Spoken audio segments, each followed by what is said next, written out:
हरिओम गुरु प्रेमियों, इस दिवाली करें अपनी मन की सफाई।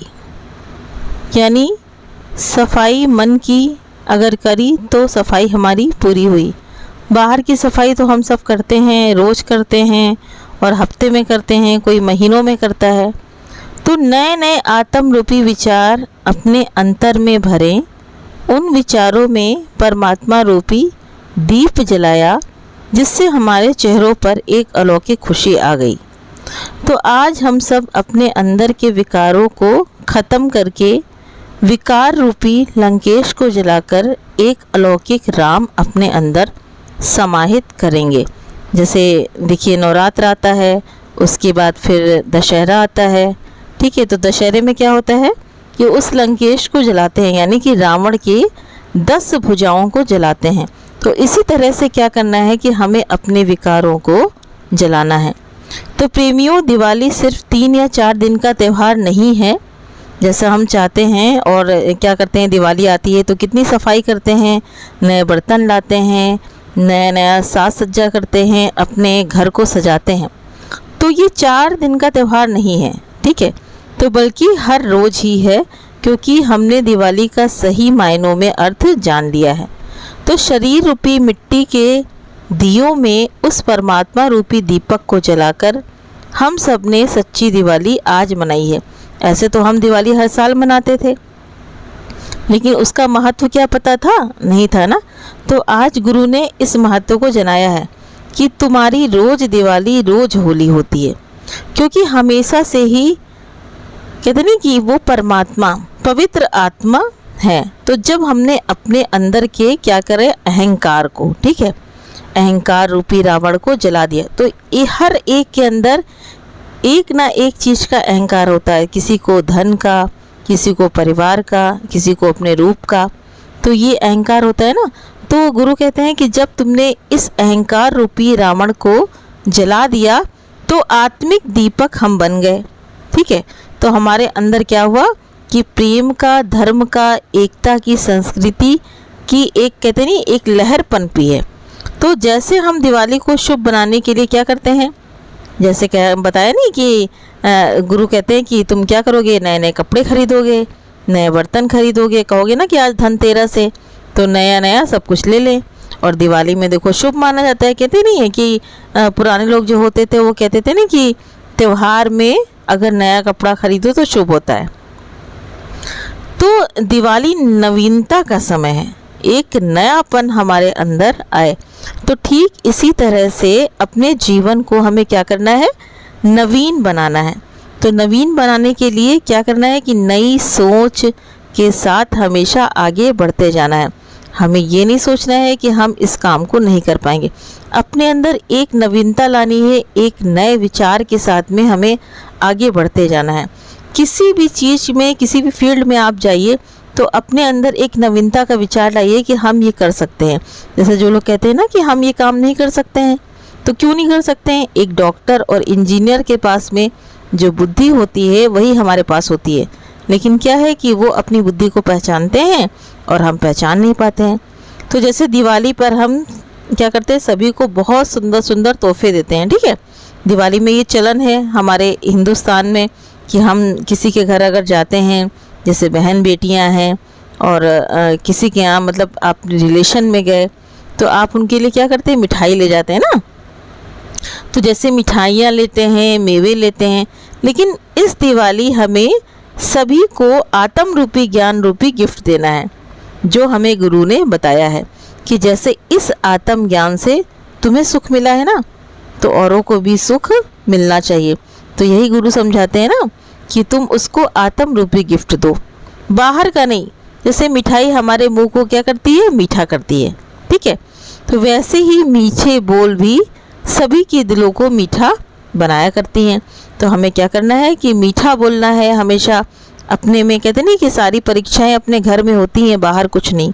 बाहर तो हम सबसे बहुत अच्छे से बोलते हैं, मीठा मीठा करके बोलते हैं कि वो जान ही नहीं पाते कि हमारे अंदर कितनी कड़वाहट भरी होती है। लेकिन कहते नहीं कि घर में आप मीठा बोलो तब बात बनती है। तो गुरु कहते हैं कि सभी से प्यार से, सम्मान से, खुशी से बोले। बाहर जैसे बोलते हो वैसे ही घर में बोलो। तो यही दिवाली की सबसे बड़ी मिठाई है, यानी सभी को दिल खुश करने वाली मिठाई खिलाएं। जैसे कि आपके अंदर एक खुशी महसूस हुई है ना, आप सत्संग जाते हो तो आपके अंदर कितने अच्छे विचार आते हैं। तो इसी तरह से सबको हमें ये दिल खुश करने वाली मिठाई को खिलाना है। जैसे उदाहरण बताया कि एक दिया जब हम जलाते हैं तो उनसे कितने दिए जलते हैं, अनेकों दिए जला सकते हैं, ठीक है। जैसे एक दिया हमने प्रज्वलित किया तो उससे कई दिए जल सकते हैं। तो इन्हीं दीप समूह को, संग्रह को जब हम करते हैं ना कि बहुत सारे दिए जलाते हैं, तो फिर हम सच्ची दिवाली मनाते हैं। जैसे आपने सुना होगा कि न्यूज़ में देखिए आ रहा है कि मोदी जी आ रहे हैं अयोध्या में, लखनऊ में अयोध्या में आ रहे हैं दीप प्रज्वलित करने का, तो एक रिकॉर्ड बनता है हर साल। तो इसी तरह कहते हैं कि अपने अंदर हमें परमात्मा रूपी दिया जलाना है। कैसे? हमारे अंदर सादगी जलती रहे, जो हमारे अंदर की सादगी है। तो दिवाली क्या करती है? नया कर्म, नया जन्म, नया भाग्य और नई नई खुशियाँ लेकर सभी के जीवन में आती हैं। तो कैसे आती हैं? जब हम खुश रहेंगे तो औरों को भी खुशी देंगे, लेकिन जब हम खुश नहीं रहेंगे, हमारे मन में अगर दुख है तो हम सबको दुख प्रदान करेंगे ना। कहते नहीं, जैसे अपने अंदर होता है तो ठीक उसी तरह से बाहर भी प्रकट होता है। तो अब की ये दिवाली हमारी और आपकी सबसे खास है। क्यों? क्योंकि गुरु ने कहा ना कि मान न मान तू है भगवान, मैं आत्मा हूँ, मेरा नाम शरीर संपत्ति, कहते नहीं कुछ भी रहने वाला टिकने वाला नहीं है, सबको पता है। लेकिन हम क्या होते हैं कि भूल जाते हैं। क्या टिकने वाला है? संसार में अगर कोई चीज़ बनी है तो क्या वो टिकने वाली है? नहीं, वो भी डिस्ट्रॉय होने वाली है, यानी कि नष्ट होने वाली है। तो मैं आत्मा हूँ, पवित्रता, प्रेम और शक्ति, खुशी क्या है कि मेरी निशानी है। तो दादा भगवान क्या कहते हैं?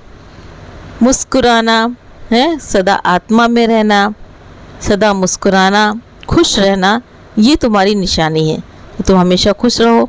तुम क्या करते हो कि तुम तो मुरझाया चेहरा लेकर के जाते हो सबके सामने, तो मुरझाया हुआ चेहरा किसी को भी पसंद नहीं आता है। तो क्या है कि अपने अंदर से खुशी ढूंढो। जो तुम्हारे जीवन में हुआ, कहते नहीं, वो तुम्हारे कर्म के अकॉर्डिंग हुआ, तो अब उसको भूलो। अब हमें नया कर्म नहीं बनाना है।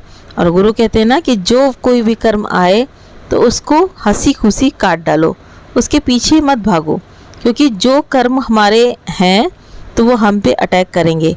क्योंकि कर्म ये कभी नहीं देखते हैं कि आप खुशी हो, आपके घर में कोई बहुत खुशी का माहौल है, शादी हो रहा है या कोई बच्चा पैदा हुआ है, ठीक है, तो ये सब कर्म नहीं देखता है। कर्म को जब अटैक करना होता है तो अपने समय पे वो अटैक कर देता है। लेकिन गुरु कहते हैं ना कि तुम अगर गुरु के ज्ञान से अगर लगे रहोगे तो तुम इस दुख को भी काट डालोगे। तो औरों से खुशी सम्मान पाने की जगह क्या करना है कि अपने अंदर खुशी का एक दिया जलाएं। अपने अंदर, किसी के अंदर नहीं। देखो कहते हैं ना कि हम अपना रिमोट कंट्रोल किसी को ना दें और किसी का जो बात है वो अपने दिल पे ना लगाएं। तो यही गुरु कह रहे हैं ना कि हमें खुशी का दिया जलाना है, अपने घर को नहीं बल्कि पूरे ब्रह्मांड को। ये भी नहीं सोचना है कि हमें खुशी मिले, सबको खुशी। अगर दुनिया में खुशी है, दुनिया में कोई प्रॉब्लम नहीं है तो हम भी खुश हैं। तो गुरु ये समझाते हैं ना कि पूरे ब्रह्मांड को इस आत्म रूपी दिए से क्या करना है, हमें सजाना है। आप सभी के जीवन में हर पल हर क्षण खुशियाँ ही खुशियाँ और प्रेम शांति सौहार्द बना रहे, गुरु की कृपा बनी रहे। आप गुरु का सत्संग करते रहें। तो गुरु का सत्संग अगर हम करते रहेंगे, गुरु के वचनों को अपने जीवन में लगाते रहेंगे, तो हमें कोई भी प्रॉब्लम नहीं आएगी। लेकिन कहते नहीं कि अगर ये सत्संग क्या है, जैसे हम स्कूल जाते थे ना, पढ़ते थे, हमने अपनी पढ़ाई पूरी करी, तो ठीक है, सत्संग भी हमारा क्या है, एक शांति का क्लास है, प्रेम का क्लास है। तो अपने अंदर खुशियाँ और प्रेम शांति सौहार्द हमेशा रखें। दादा भगवान और गीता भगवान के अनंत अनंत शुक्राने हैं जो कि इन्होंने हमें इतना उच्च ज्ञान दिया, और हम बड़े भाग्यशाली हैं जो कि इनका ज्ञान हमें मिला। तो सारे प्रेमियों को एक बार बहुत बहुत प्री बधाई, यानी पहले से मैं बधाई देती हूँ आप सब क्या करें कि अपने अंदर आत्म रूपी दियों को जलाएं और गुरु के शुक्राने मनाएं कि उन्होंने इतना उच्च ज्ञान हमें दिया है और हमने अपने जीवन में इसे लगाकर एक कितनी अलौकिक खुशी, अलौकिक शांति, अलौकिक सौहार्द अपने अंदर पाया है। तो सभी प्रेमियों को बहुत बहुत पहले से ही शुभकामनाएं। हरि ओम तत्सत।